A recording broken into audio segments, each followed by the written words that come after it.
여호와께서 모세에게 말씀하여 이르시되 아론과 그의 아들들에게 말하여 이르라. 속죄제의 규례는 이러하니라.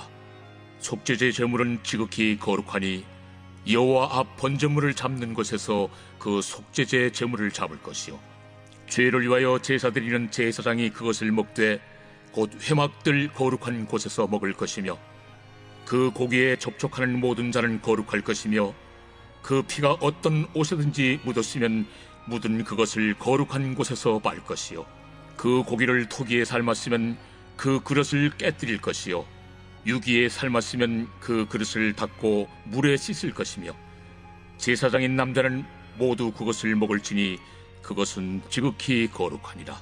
그러나 피를 가지고 회막에 들어가 성소에서 속죄하게 한 속죄제 제물의 고기는 먹지 못할지니 불사를 지니라.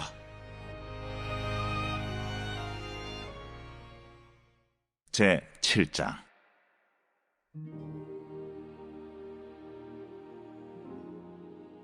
속건제의 규례는 이러하니라.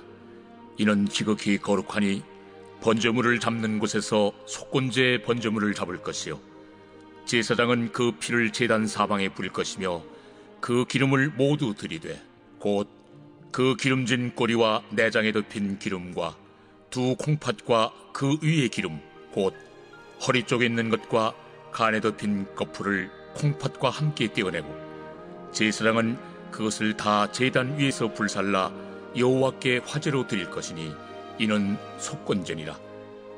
제사장인 남자는 모두 그것을 먹되 거룩한 곳에서 먹을지니라. 그것은 지극히 거룩하니라. 속죄제와 속건제는 규례가 같으니 그 제물은 속죄하는 제사장에게로 돌아갈 것이요 사람을 위하여 번제를 드리는 제사장 곧 그 제사장은 그 드린 번제물의 가죽을 자기가 가질 것이며 화덕에 구운 소제물과 냄비나 철판에서 만든 소제물은 모두 그 드린 제사장에게로 돌아갈 것이니 소제물은 기름 섞은 것이나 마른 것이나 모두 아론의 모든 자손이 균등하게 분배할 것이니라. 할렐루야. 오늘 하나님의 말씀은 레위기 6장 24절부터 7장 10절까지입니다. 오늘 말씀의 제목은 카도쉬, 거룩함의 의미입니다. 제 둘째 딸은 운동을 합니다. 탁구 선수가 되기 위해 매진하고 있죠. 운동에 매진하고 있습니다. 그런데 그 아이가 2주 전에 전지훈련에 다녀오고 나서 코로나에 확진이 되었습니다. 이제 아이가 발열 반응이 오자마자 긴장한 우리 집은 격리 시스템에 돌입을 했는데요. 둘째 아이의 방을 일단 격리했습니다. 다행히 화장실이 2개인 관계로 따로 쓰기로 했고요. 수건, 식기 이런 것들도 전부 다 따로따로 했습니다. 동선도 제한했죠. 식사는 마스크와 비닐 장갑을 끼고 문 앞까지 배달해주고 가져오는 방법을 취했습니다. 이에 우리 가족은 길었던 격리 기간을 잘 마치고 격리 해제의 감격을 맛보게 되었죠. 그리고 지난주 금요일 밤에 막내 아이가 발열이 시작되었습니다. 토요일에는 아내도 기침이 시작되었죠. 다행히 집에 자가 키트가 다수 구매되어 있어서 매일매일 체크를 했고 계속해서 음성이 나왔습니다. 그런데 지난 월요일 둘의 증세가 심상치가 않아서 선별진료소 방문을 해서 신속항원 검사를 받았는데요. 엉뚱하게도 막내와 제가 확진이 되었다고 판정이 되었습니다. 사실 저는 그때까지 무증상이었거든요. 그런데 이번에는 격리를 할 수가 없습니다. 아내도 증상이 심했고 큰아이도 증상이 시작된 거예요. 급기야 저 역시도 증상이 발현되어 오늘까지도 아픔을 경험하고 있습니다. 그러면서 저는 생각을 하게 됐습니다. 우리 둘째 아이가 참 외롭고 힘들었겠구나 했죠. 아픈 것도 서러운데 누가 하나 가까이 가지 못하는 상황이었거든요. 그런데 참 대견하게도 잘 견뎌준 거예요. 성경에 보면 이런 상황을 겪은 무리들이 있습니다. 그것도 아주 공식적으로 겪었죠. 바로 나병 환자들입니다. 나병이 전염병이라는 이유로 그리고 저주병이라는 인식으로요. 그들은 사회에서 격리되는 상황을 겪습니다. 말 그대로 아픈 것도 서러운데 사람들도 기피하는 상황이 된 것이죠. 오늘 바로 이 분리됨, 다름이라는 개념을 나누고자 하는데요. 바로 이 격리에 관한 개념이 우리 안에 있어야 됩니다. 오늘 본문에서는 속죄제와 속건제에 관한 부분이 나옵니다. 사실 레위기 1장부터 6장 상반부까지 이스라엘 5대 제사에 관한 내용이 다 등장하잖아요. 근데 6장 하반부부터 7장까지는 이 제사들에 대한 내용이 다시 한 번씩 나옵니다. 그 이유는요, 화자가 다르기 때문이에요. 앞에 제사들의 규례는요, 일반 백성들이 들어야 하는 것이고요. 뒤의 규례들은 제사장 본문입니다. 제사장들을 위한, 즉 제사에 관한 구체적인 진행에 관해서 다루고 있습니다. 순서도 살짝 다릅니다. 일반 백성들은 번제, 소제, 화목제, 속죄제, 속건제 순으로 듣게 됩니다. 그런데 제사장들이 준비하는 것을 기록하는 본문은요, 번제, 소제, 그리고 오늘의 속죄제, 속건제, 그리고 마지막으로 화목제 순입니다. 무엇이 다를까요? 일반 백성들이 듣는 부분에서 예배드리는 마음이 어떻게 진행해야 되었는지, 어떻게 진행되어야 하는지를 다루고 있다면요, 제사장들은 제사의 구체적 방법으로 특히 예물을 어떻게 다루어야 하는지를 다루고 있어요. 예컨대 번제에서는 제물을 모두 소각한다면 화목제는 유일하게 모든 백성들이 드린 예물 중 일부를 축제로 나눌 수 있게 되거든요. 그 예물을 어떻게 제사장들이 다뤄야 하는지, 그 뒤처리는 어떻게 해야 되는지 그 부분에 대해서 세밀하게 다루고 있기 때문에 마지막에 화목제를 상당한 부분을 할애해서 이제 기록을 하고 있죠. 모세는 기록을 하고 있습니다. 일단 우린 여기서 나누어짐을 보게 되죠. 바로 일반 백성들과 제사장들입니다. 그들이 구별됩니다. 이것을 오늘 본문에서는 거룩함이라는 개념으로 설명을 합니다. 우리는 거룩이라는 단어에 대해서 정의해보라는 요청을 받으면요, 사실 정의하기가 참 어렵다는 것을 깨닫게 됩니다. 거룩이 무엇일까요? 히브리어로 거룩이라는 단어는요, 명사로 코데쉬, 형용사로 카도쉬라고 하는데요. 이 어원을 추적하게 되면 분리되다, 다르다, 분리됨, 다름 이런 뜻입니다.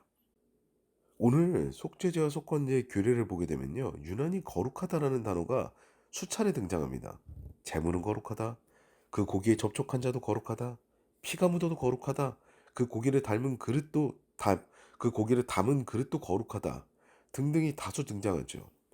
그런데 이것을 거룩이라는 모호한 우리한테 그냥 개념으로만 잡혀 있는 그 단어로 설명하는 것이 아니라 분리되다라는 개념으로 보게 되면요, 우리는 쉽게 이해할 수 있습니다. 옷에 피가 묻어서 거룩한데 왜 빨아야 되지? 이런 질문으로부터 자유해지는 거죠. 거룩하다는 것은요, 일반적이지 않고 다르다는 거예요. 하나님께 바쳐진 제물이 다르고, 그 제물을 취하는 자가 다르고, 피가 묻어도 다르고, 고기를 담은 그릇도 다르니 구별되어야 한다라는 것입니다. 우리가 예배를 드리고 주님 앞에 나아가는 것은요, 주님께서 원하시는 삶, 거룩한 삶, 다시 말해서 구별된 삶을 살기 위해서입니다. 우리는 세상과 다른 삶을 살아야 되는 것이죠. 우리뿐만입니까? 우리와 관계된 모든 것이 다 구별되어야 합니다. 심지어 저와 같은 목회자는요, 더욱 구별되어 있습니다. 구별되어야 하죠. 세상과는 다른 삶을 살아야 됩니다. 그런데 그렇게 살기가 쉬운가요? 그렇지 않습니다. 앞서 저는 코로나 격리에 관한 말씀을 드렸는데요. 제가 확진이 되고 나니까 격리가 얼마나 안타까운 일인지, 전염병에 걸리고 난 다음에 찾아오게 되는 그런 죄책감이 얼마나 큰지를 체험하게 되었습니다. 그리고 둘째와 같이 제가 혼자 걸렸다면 저 역시 홀로 외롭게 지내야 한다는 생각에 그 둘째 생각하면서 가슴이 아프기도 하죠. 거룩함을 지키는 것, 구별된 삶을 사는 것은요, 이렇게 외롭고 홀로 보내야 하는 시간이 있다는 것을 의미합니다. 그런데 우리에게는 늘 희망이 있습니다. 그 자리에 우리는 외롭지만 혼자가 아니기 때문입니다. 저희 둘째가 혼자 아파서 지쳐 쓰러져 잘 때요, 저는 마스크를 쓰고 조용히 그 방으로 갑니다. 아이가 깨어 있을 때는 아빠가 들어오는 거 부담스러워하고 어, 본인이 이제 병원체라는 그런 인식을 갖고 있어서 이제 거부하니까요, 이제 잘 때 가는 겁니다. 사실 저는 그 병이 죽을 병이어도 상관없습니다. 제가 전염이 돼도 상관없어요. 사랑하는 딸인데요. 그래서 머리에 손을 얹고 들어서 기도를 합니다. 참 눈물이 나죠. 대신 아프고 싶고요. 대신 격리되고 싶은 마음입니다. 아빠인 제가 이런데 우리 주님은 어떠하실까요?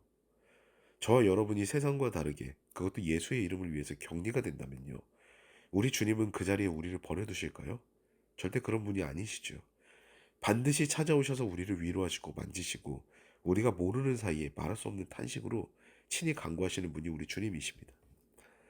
요즘 코로나로 대선으로 혼란이 가중된 시기죠. 이 상황은 그리스도인으로서 구별된 삶을 생각하기보다는 일상의 바쁨에 오히려 신앙이 무뎌지기 쉬운 시기입니다. 이렇게 새벽에 말씀을 나누고요, 주일에도 예배를 드리고 순간순간 찬양하며 기도할 때 우리는 다시금 주님을 생각하게 되고요, 세상과 다른 나를 발견하게 됩니다. 오늘도 이 말씀 기억하시면서 거룩한 삶, 구별된 삶을 살기로 결단하시는 저와 여러분 되시기를, 그래서 찾아오시는 주님을 만나 행복한 하루를 경험하시기를 주님의 이름으로 축원합니다. 이제 다 같이 기도하시겠는데요. 말씀을 기억하시면서 우리가 세상과 구별된 삶을 살기를 원합니다. 거룩한 삶을 살기를 원합니다. 그것이 외롭고 힘든 길이어도 세상 사람들은 손가락할지 몰라도 주님께서 원하시는 길, 그 길 걸어가기를 원합니다. 연약한 우리를 도와주시옵소서. 라는 그런 기도를 드리시고요. 아울러 개인의 기도 제목을 두고 이 아침에도 주님 앞에 간절히 기도하는 시간을 갖겠습니다.